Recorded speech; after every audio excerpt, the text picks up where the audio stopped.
Hey everyone, welcome back to Pretty Social. So today I'm going to be talking about some of my unpopular opinions, some of my little discussion points that I wanted to get out there. I'm sorry if this video is all over the place because I kind of just thought about everything all over the place and then detailed them in later. So, if I'm just going from one topic to another topic, back to another topic, that's kind of why.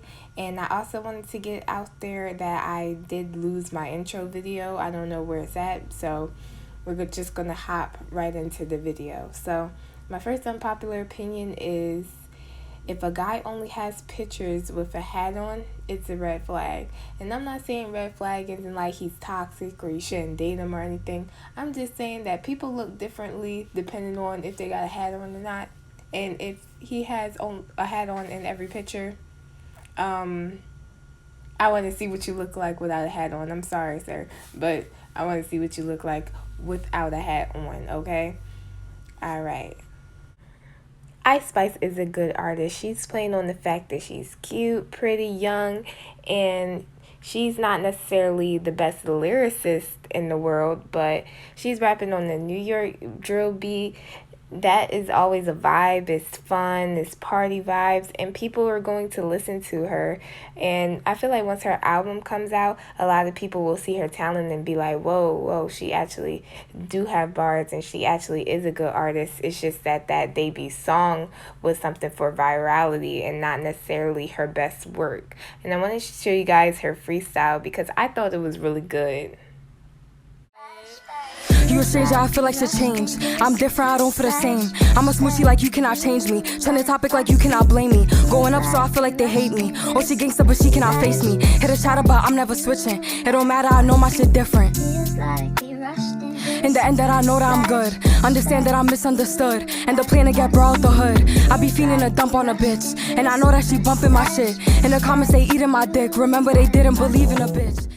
So I'm not no music expert or nothing, but she definitely got a little bit of bars in my opinion. I like the beat, it's something that is fun, party vibes, something that I can definitely listen to. So I'm not like against her.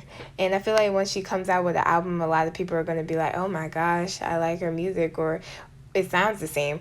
Something like that. A lot of people's music sound the same. So, hey, we'll see how it goes. We'll see how it goes.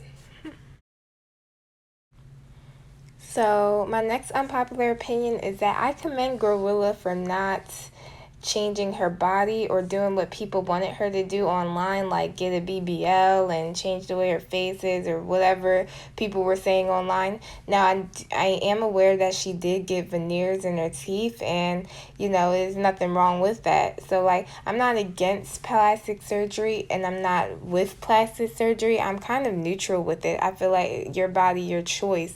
But what I did not like was the fact that people were trying to make her feel bad about not getting this or about being skinny, and I feel like that was wrong. Not everybody wants plastic surgery. Not everybody wants a BBL. And, I commend her because people were trying to convince her that she needed these things. And at the end of the day, no matter if you get plastic surgery, don't get plastic surgery, there's always going to be somebody somewhere that has a problem with it, doesn't like it, and blah-de-blah-de. Like, it's always going to be something.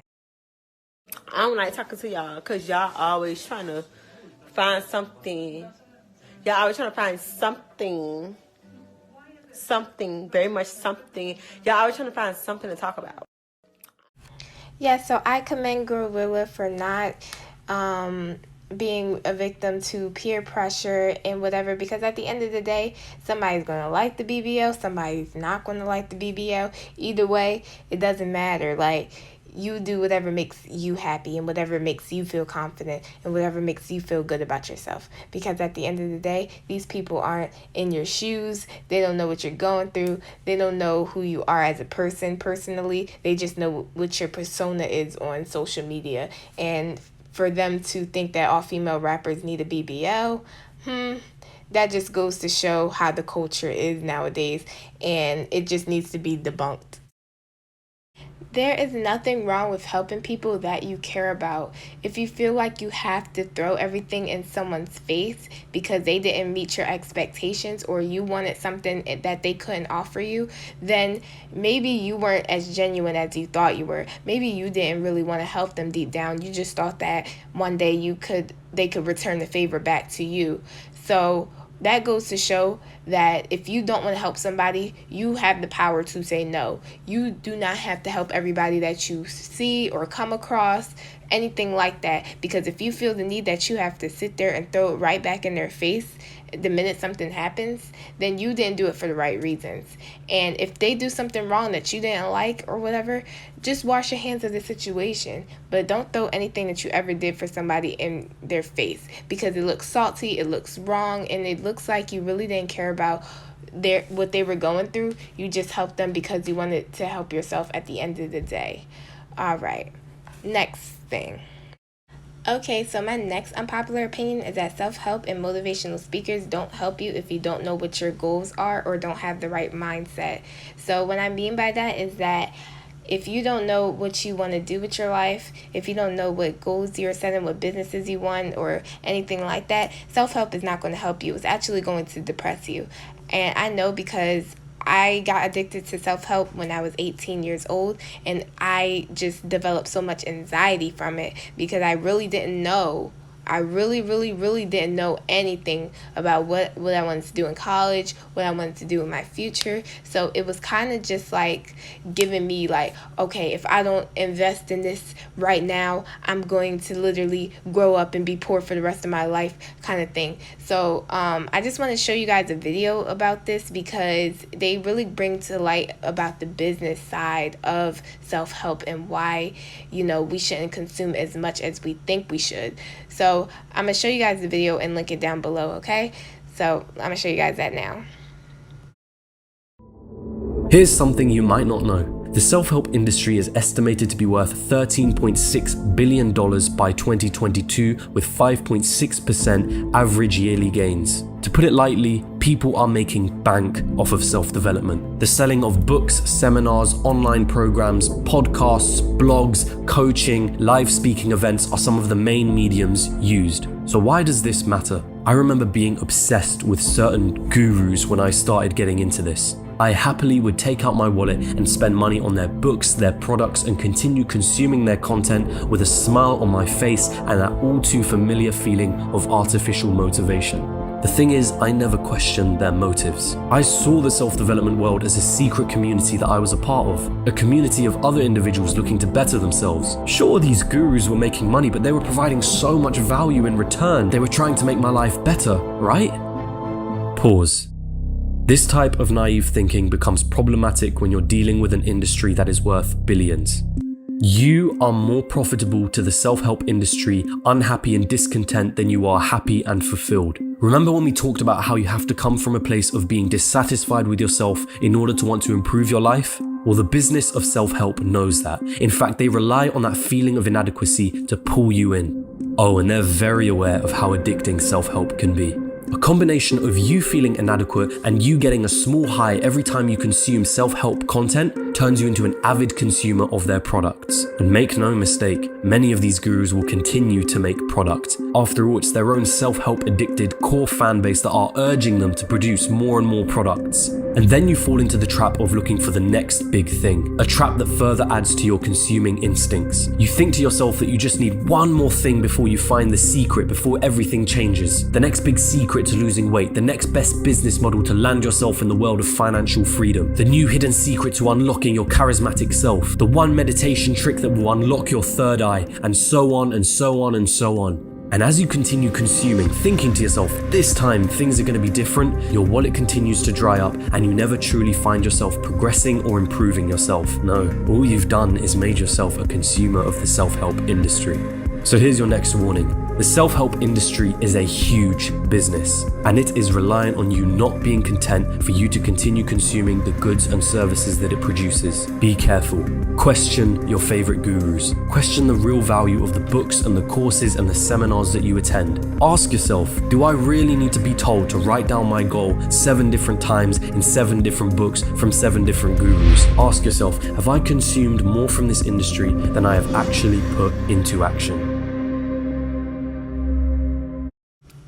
So you guys just heard that deep video, and once again I will link the video down below for you to watch the full video. So like I said before, I was a victim of the self-help industry.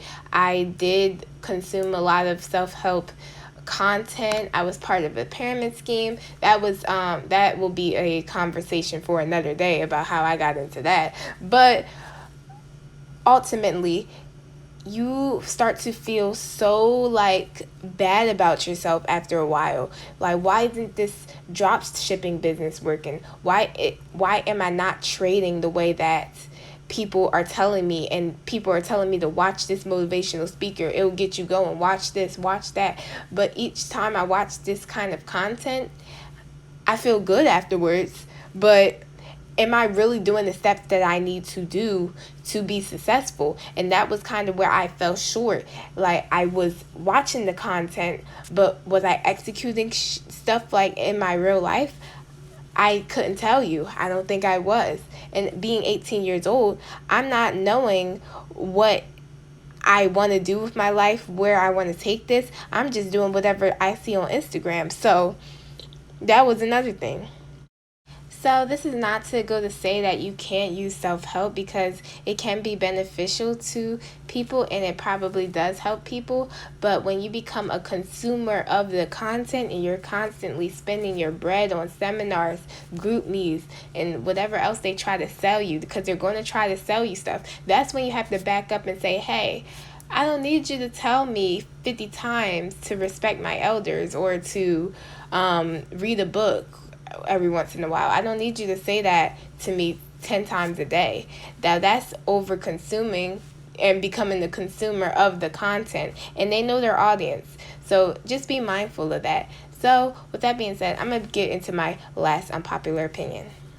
Alright, so my last unpopular opinion is that black men and women shouldn't be scared to say that they like rock, pop, or any other genre of music. It's definitely something that's seen as weird in the black community, and that should not be a thing. When people ask me what type of music I like, it took me a while to say that I like rock and all that stuff, because I did not want to be seen as weird or different. And I definitely appreciate people like Willow Smith, Rico Nasty, and even Nicki Minaj for introducing that kind of Afro-punk style, and I'm pretty sure it was other artists before that as well, Khalees and Left Eye, that brought that alternative look to the black community.